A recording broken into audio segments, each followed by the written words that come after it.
Well, welcome to the Motion Racing Podcast, and given that the Formula E action was somewhat muted this past weekend, we will start off with the Evo Sessions. We've got some questions about them. We are going to argue about the effectiveness and indeed the morality of holding the Evo Sessions in Jeddah, but they were there and they happened, and we'll talk about this marketing exercise for Formula E and how well it worked. And also, in the professional Formula E this weekend, Pascal Wehrlein and Antonio Felix da Costa both showed, as former champions, that the cream rises to the top in Formula E. But as with all racing, sometimes you have to dig deeper for the stories. This was a race in Saudi Arabia, and while we made the decision to cover it because we want to cover the whole Formula E season, I wanted to do so without being a part of the sportswashing.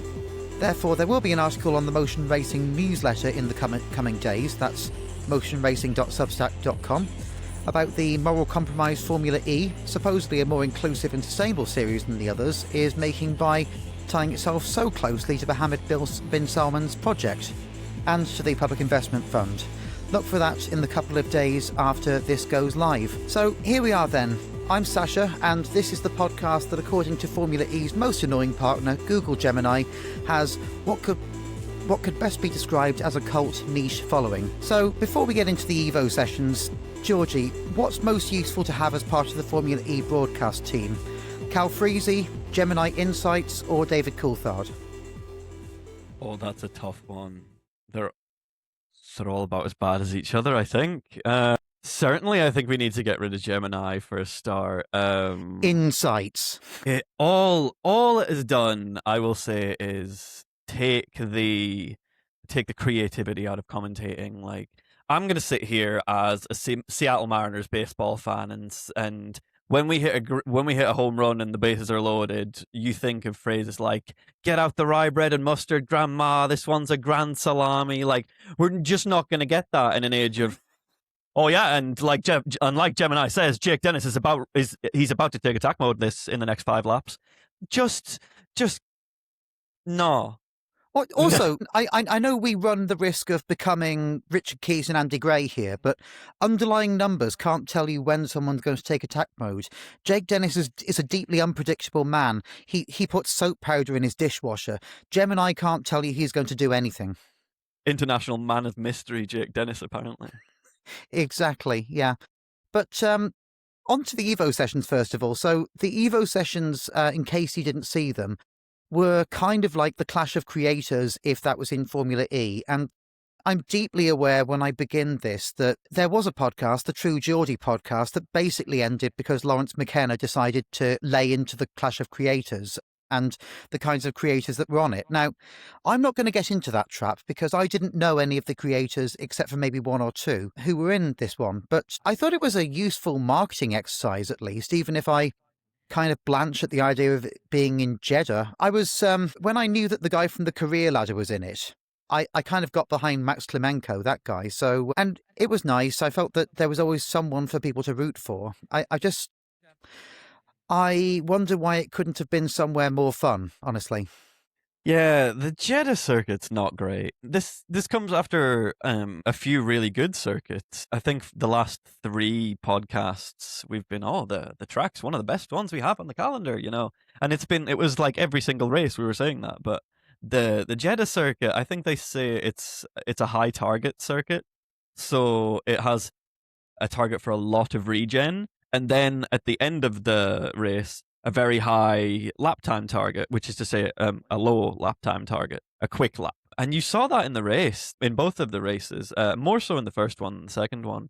I think they went 12 seconds a lap faster at the end than when they started out. It really did harken back to sort of the Peloton days of the Gen 2 era. And it wasn't great, to be honest. Fortunately, unfortunately, everything's content hashtag, but the clip that will go viral is Izzy Hammond's crash. Richard Hammond's daughter. Izzy Hammond had a big crash towards the end of her lap in the lowly Yamaha. One of the smallest teams on the grid with one of the biggest repair bills. Good luck to them. I hope Formula E is reimbursing. But she seems to nonetheless be enjoying her time up until then. But that was a 25G accident, according to Jason from our Discord server. And it did seem to take the wind out of her. She seemed very shaken when she got back to the pits, obviously. And I was looking at the crash, and I think, like all of the Evo sessions, I think it made me, as a lay viewer, realise how much effort it takes to drive a Formula E car. Because, like, when you see something like the Edo Mortara qualifying lap or the Jake Dennis qualifying lap from race 5 qualifying yesterday, you see people on the edge, but knowing how far to go to not go over the edge. So, if they're going to the wall, they're kissing the wall. That's something I think maybe a racer like yourself takes for granted, Georgie, but as basically a non-racer who's looking to become one, I was interested by how you can't just stick someone in a car and make them and hope to make them quick off vibes, And the example, the analogy I would use is expecting creators to get straight in a Formula E car and be able to drive it like it's a Formula E car.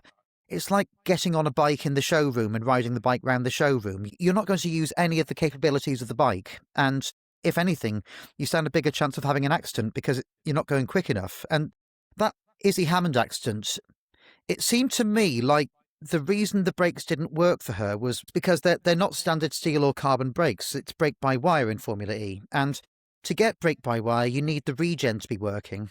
And for the regen to be working, you need to be going quick enough. So I just think it was a perfect storm, really. And it was sad for her, but maybe it was a show of like how difficult these things really are to drive. Having driven the Gen 3 Evo car in the sim a little bit, I think I mentioned that in the last podcast, I can completely understand how that kind of incident happens. And it goes back to what you say about driving a Formula E car like it's a Formula E car. It's not really like driving an internal combustion engine car. They handle in a different way. It doesn't have engine braking in the same way, so you have to rely much more on the regenerative braking, and that requires you to come off the throttle in a way that's different to how you would in an internal combustion engine car. And if you're barreling into a corner thinking about, I'm going to try and push this as hard as I can, even if you have your fight or flight instinct telling you not to, ultimately, when you're in the car, you're relying on everything that you know up until that point from driving a car.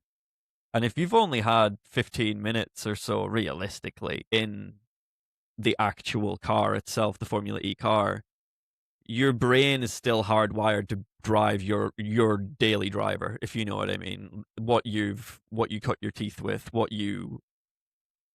so you're going to come off the throttle and go on the brake.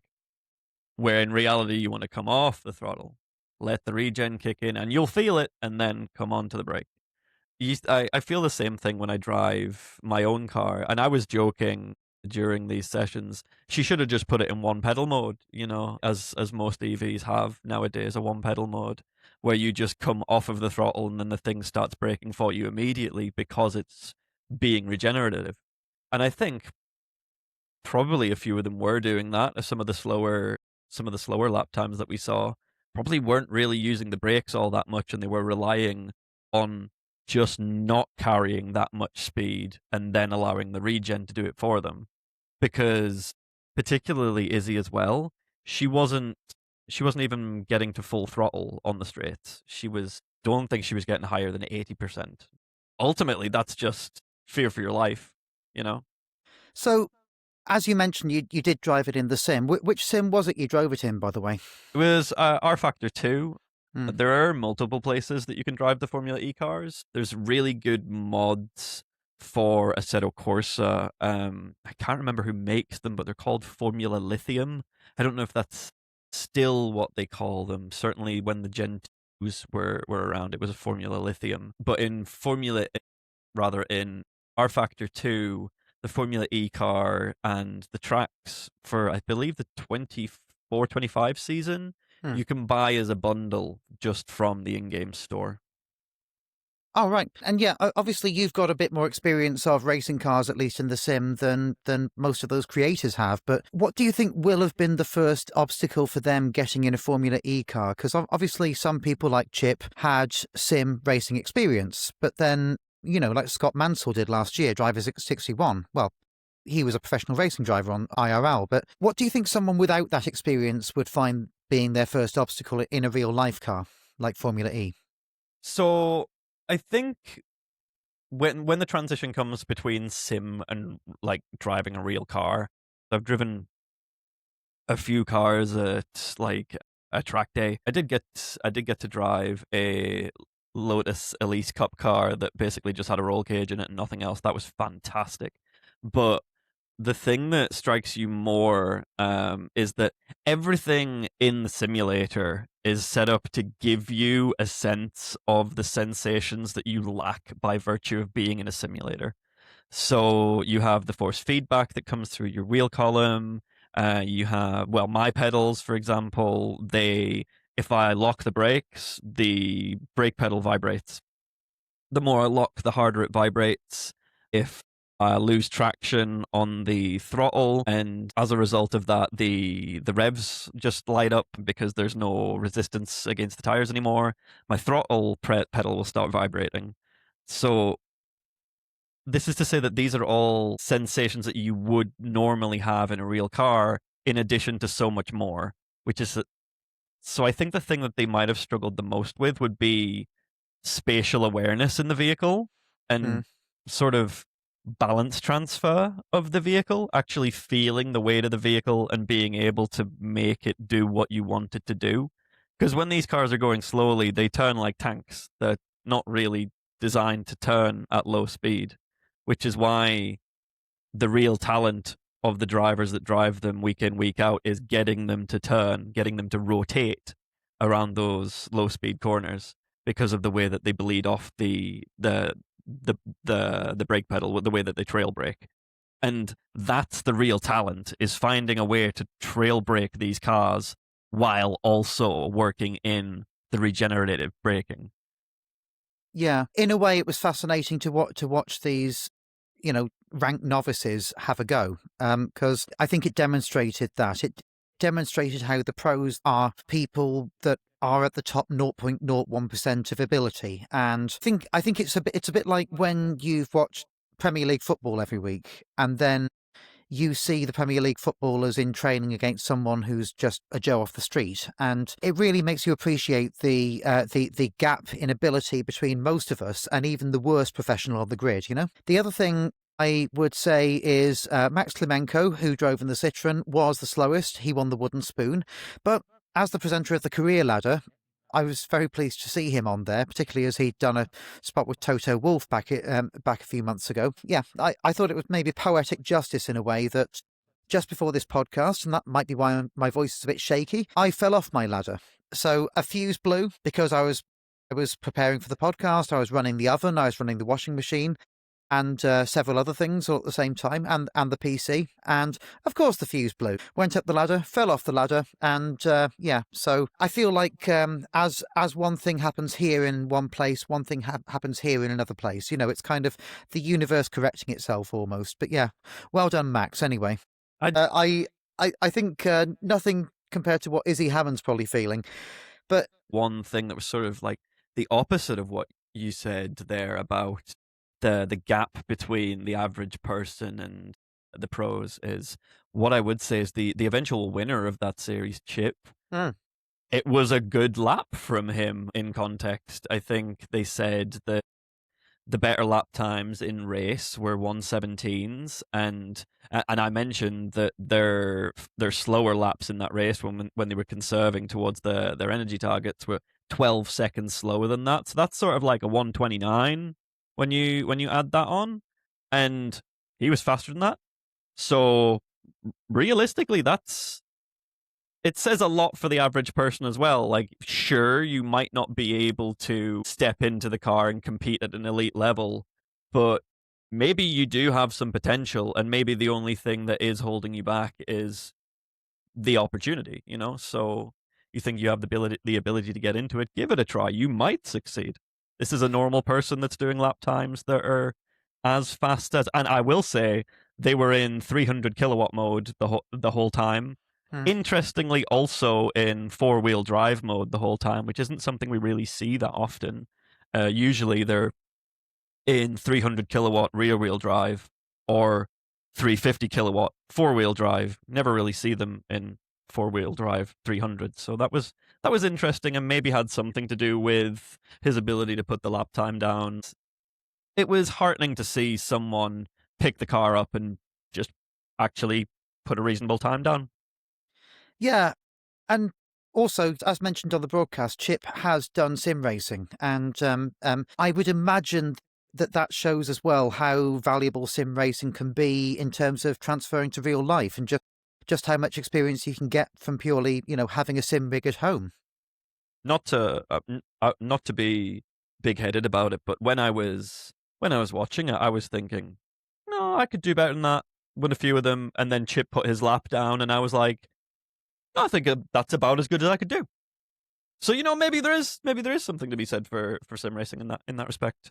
Well, absolutely. I mean, we have seen, Cem Bollock Barsi and a couple of others actually go through to a real world career, and I think it's very possible. Of course, Max Verstappen might go the other way, but depending on what he thinks about the new Formula One, so who knows? He's always racing, or at least he used to be. Whenever he had a second, Max was always in the sim. Yeah, and I think it's very possible he might retire in the next couple of years based on how little he seems to be enjoying this new car of his. Anyway. I would see him going to GT racing. Yeah, yeah, absolutely. And oh yeah, also one other point I wanted to make as well, because I think it's very important we say, it's not a politically neutral thing to put Evo Sessions in Jeddah. I would imagine the Public Investment Fund put in a bit of money for it to happen there because the PIF is the title sponsor for Formula E, or is at least one of the main sponsors. But I was surprised, number one, that they would take it to a circuit known for having a lack of atmosphere, and particularly fan atmosphere, and two, that they would take creators to a place where they would have to be seen to be making a moral choice to go there. I would say an analogy is the Riyadh Comedy Festival. If you are Bill Burr or Louis C.K. or Jimmy Carr, you've made a choice that you don't mind the human rights stuff, and that you're prepared to justify it back at home. And I hope the paycheck was good enough, but I also was a bit disappointed to see some of those creators do that. One thing I will say is that it's a recent thing, I believe, for women to be able to drive in Saudi Arabia. 20. So it's kind of nice to see at least the progress to that extent of women being in race cars in Saudi Arabia. So while yes, there is the obvious sports washing issues, at least Formula E can be perhaps seen to be pushing an agenda of. I'm really clutching at straws for them here, but no. Yeah, it is interesting that they chose to host the Evo Sessions at potentially the most politically controversial round of the calendar. But as sort of as you pointed out, it sort of also makes sense because nobody really goes to the Jeddah E-Prix, and very much so the audience is overwhelmingly online. So it sort of gets its best shot at hitting its target market with hitting the most online race, if that makes sense. Yeah. And then including all of these online personalities. So I can sort of see the strategy behind it, but ultimately, yeah, you do still have to compete with the sports washing there, and maybe you can clutch at straws a little bit, but you really do have to clutch at those straws to make it work. Well, and also, still last year's entrants, Supercar Blondie and Cleo Abram, and this year's Izzy Hammond and Amelia, who seems to actually be quite good as a racing driver in real life. Mm-hmm. So they are still the only 4 women drivers to have been given the chance to race the Gen 3 on a genuine race weekend situation. So well done to them. But it also, I think, highlights in a slightly embarrassing way the way Formula E is trying to be progressive, but not too progressive to rock the boat. Still, we don't have a woman in a full-time race seat. And, we have Joel Eriksson stinking out the place at Envision. So, there is that. Honestly, after this weekend, I wouldn't be surprised if Cooper Kiro kicked both of their drivers out and just. Honestly, we were joking in Prismatic while we were watching the races that we'll take the seats. We'll take them. We can find 2 drivers, and they'll probably do a better job. Certainly wouldn't be saying slurs over the radio. Pepe Marti. Right, yeah, absolutely. So let's come to the race action, shall we? So I think that there were a number of stories that we could go over the weekend. They did score their share of points this weekend, and they did certainly both look competitive this weekend. I think, yeah, let's go to it. What did you make of Cooper Hero's weekend? And how can we stop both of them from saying terrible things over the radio? Take him out of the car. Put the reserve in. So just in case anyone didn't hear, don't say the slur, but what was the category of slur that Pepe Marti used over the radio? It was a derogatory term for people with learning disabilities, shall we say. It's not necessarily something that you can ever condone, despite understanding. And because ultimately it's just going to alienate members of the audience. And fundamentally, Formula E is, or it says it likes to be devoted to diversity, inclusion, etc. Like it's the woke motorsport if you want to go down that route. And it's just interesting to hear slurs over the radio in Formula E. You don't really expect it. To be fair, Dan Ticktum manages to hold them in most of the time, to his credit. I think it's an interesting choice to allow it to be broadcast, or to allow it to be that too. Yeah. That too. That was an interesting decision. To be fair to him, he did come out with a statement very quickly and say he apologized for what he said. So there's that. Yeah. And just like he apologized for, running into the back of people under a safety car in his first race, but still. I mean, look, that was obviously a massive mistake, and he's made some mistakes that, put people's backs up in these races, but there was a step forward in performance.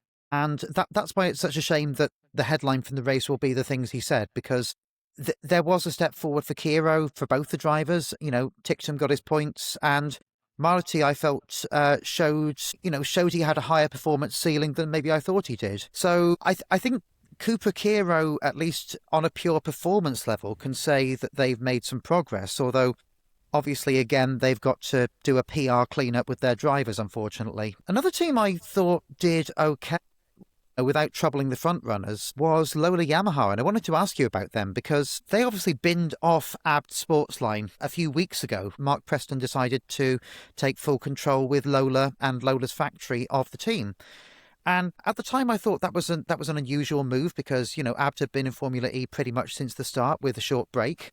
And I felt that, considering Yamaha was new to being a powertrain manufacturer, it would be too much to take on. But it does seem to have paid some kind of performance dividend, at least with Zane Maloney, and Degrassi was running fourth in race 2, which, seeing Lucas Degrassi being competitive and it not being 2016 was quite a surprise for me.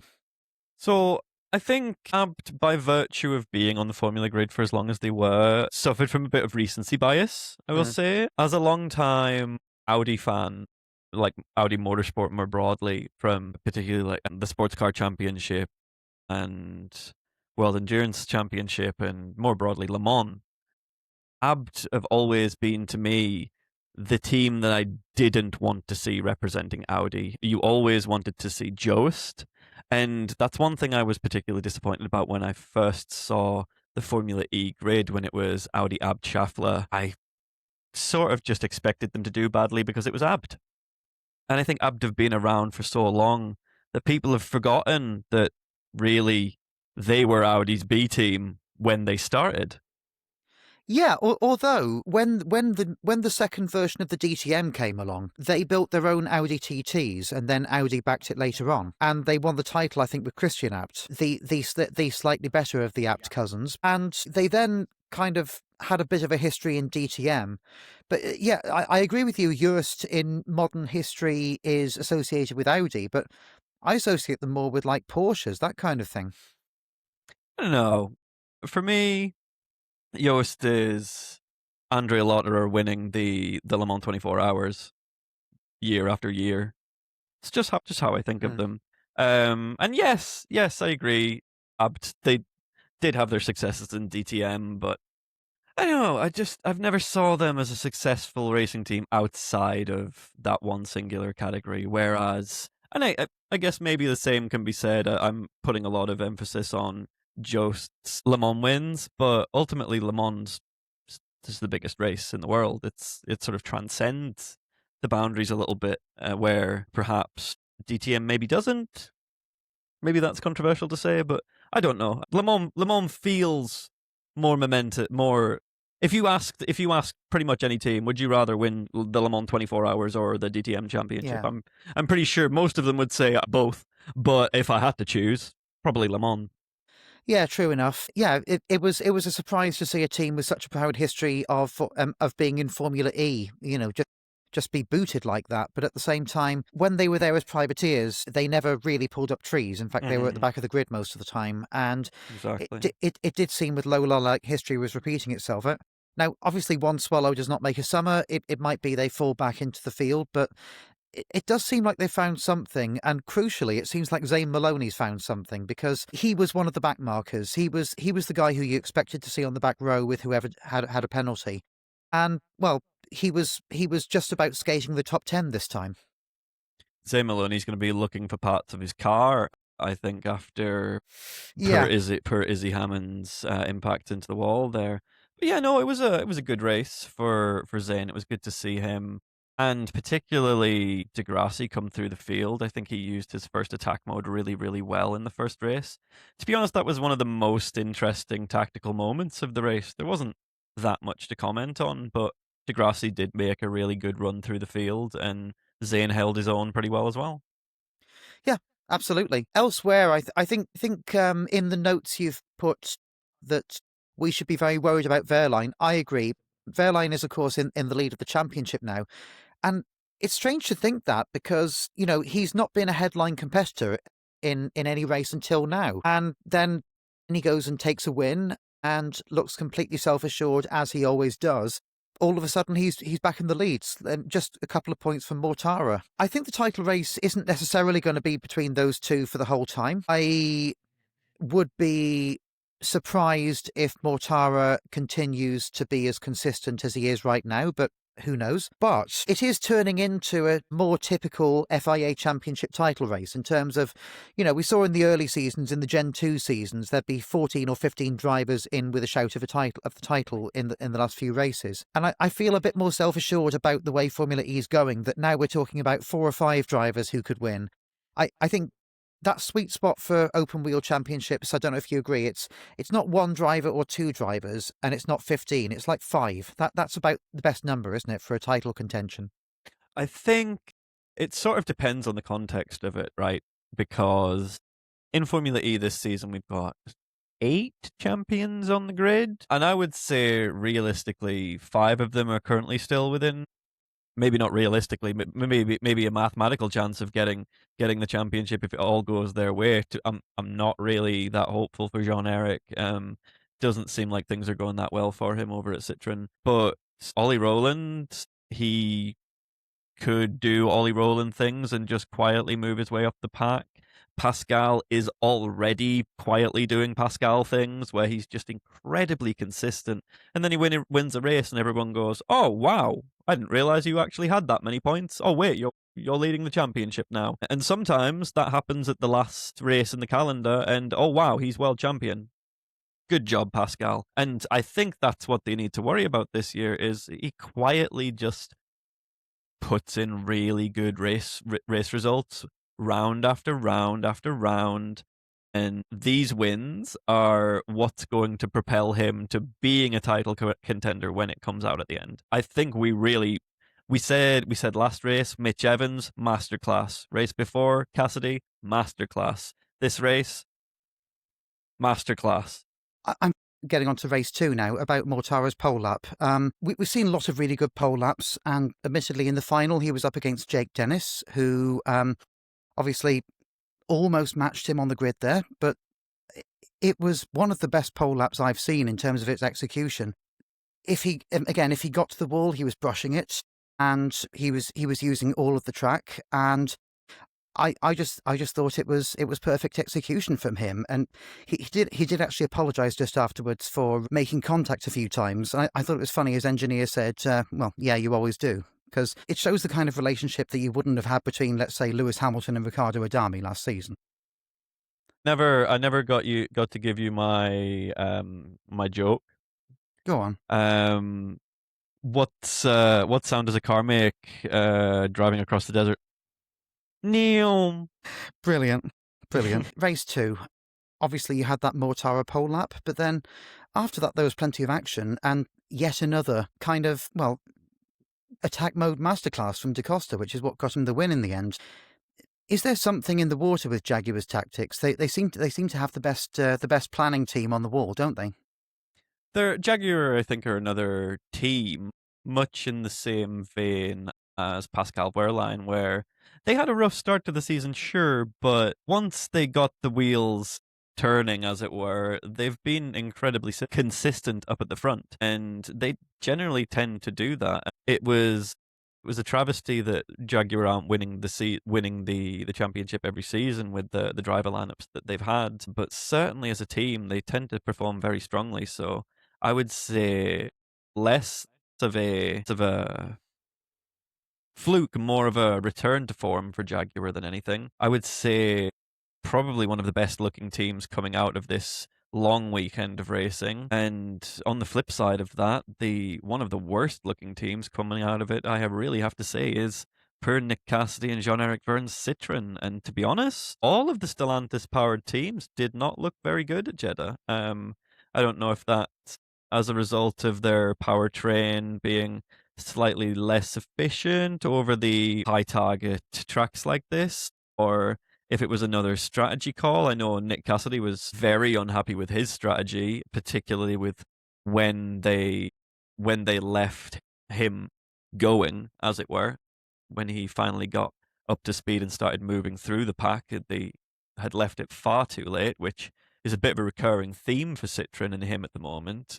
Certainly it was the case in the last round at Miami, but yeah, stories up and down the grid in race 2, definitely more than race 1, I would say. Good to see Da Costa back at the top. I think was a commentator made a joke. Was it the return of the DAC? And I quite Is back. Oh, DAC is back. Oh, so I'm going to credit myself there with the return of the DAC, because I think it's nice. It is nice to see Antonio Felix Da Costa to do quite well, especially after. It's certainly been a Curatex season for Da Costa so far, but I think he's in with a shout. I think both he and Evans are in with a shout of the drivers, and Jaguar could win the team's title this year. Absolutely. Right, so I think we ought to finish this podcast by talking about something close to both of our hearts, Road to a Cause 2026, which took place virtually at Fuji Speedway. Took place last weekend. It was so much fun for me to commentate, but Georgie, I gather it was also a lot of fun for you to race, and you raced solo again in LMP3. So tell us about your race.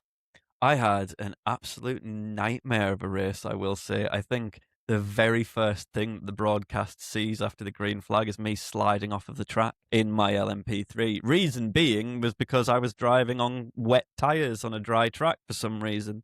The simulator had put my car onto wet tyres. I'd never even practiced on wet tyres. I'd never done any wet laps for this track and car combo, so I don't know how the wet tyres ended up on the car, but it took me 10 laps to realise that actually, no, I wasn't going completely mad. The car was driving differently, and actually it was just because it had fundamentally far less grip than it should have had by virtue of having treaded tyres rather than racing slicks.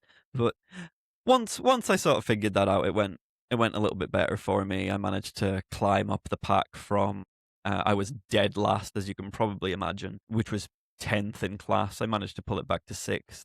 So I was reasonably happy with that. But elsewhere, there was a lot of good racing. I know the Who Wants a Soda car that won the class, they won the last race as well in class, and they're putting on a bit of a tour de force in the series at the moment. So I'd be excited to see where they come in the final round at Lone Star Race for a Cause at the Circuit of the Americas, but also what they put together for Race for a Cause, the 24 hours, because of course that race isn't going to have the LMP3. So I'm just going to be interested to see what they decide to run. Yeah, absolutely. And I think we I think we should probably also commend Queen's Design, which was a new team to me when they started this series. I hadn't seen them race before, but they looked like a really professional outfit. And Mia Rose led out there, and Us in the Empire, that's right, us in the Empire. one of our VTuber racers in the series. But yeah, Yeah, no, Queen's absolutely Design. superb job. Queen's Design, they've been around for a while now. They're a fantastic team. They've taken part in a lot of things. They've taken part in Race for a Cause before. Historically, I remember them doing really well with Ainhoa Rose in things like MFR, which was a Assetto Corsa Competizione series for women. Historically, did very well in that. So it's good to have them in the series. And yeah, it doesn't really surprise me when they do well either. They're a good team. They've been around for a while. Absolutely. And, on to the next round, I guess, which is, like you said, the Lone Star, which is a 6-hour race. So what extra drama can we expect from a 6-hour race compared to a 4-hour race? So I will say the majority of the solo drivers probably won't be soloing this one because it's 6 hours rather than 4. I've been doing my best for the last 3 months to find a teammate, and I did sort of almost have one at one point, but we're not really sure if it's going to happen this time. So I might be soloing it. It wouldn't be the first time this year I've soloed a 6-hour race. Wouldn't even be the second time, but it's going to be good. One thing to note about Kota is it's a really wide track, so hopefully we should see a lot of clean overtakes for the multi-class because of the width of the track. But also there are a few corners that, because they're so wide, there are a couple of different lines that you can take through them. Obviously, there's always kind of one optimal line, but the width of the entry of some of the corners at Kota do invite the dive bomb, shall we say. So I think there'll be some exciting racing to watch at Kota for sure. Yeah, definitely. And let's talk briefly before we finish about Race to a Cause 24 as well. So it's a 24-hour race. Obviously, it goes without saying there'll be no solo competitors in that case, but There might be. we do. Well, who knows? Yeah, but we do now have a confirmed charity. So tell us who that is. So we have partnered with Belong To. They are an LGBT youth-focused charity from Ireland. They're who we partnered with last year for the event, and they put a fantastic amount of effort into helping us help them raise the money. So we wanted to go back with them because we wanted to work with them again. It was fantastic to work with our liaison at Belong To, Chris, who I will say has the best email sign off I've ever seen, and I must ask him if I can steal it. Really, really fantastic organization to work with. We're really happy to be partnering with them again for race for a cause this year.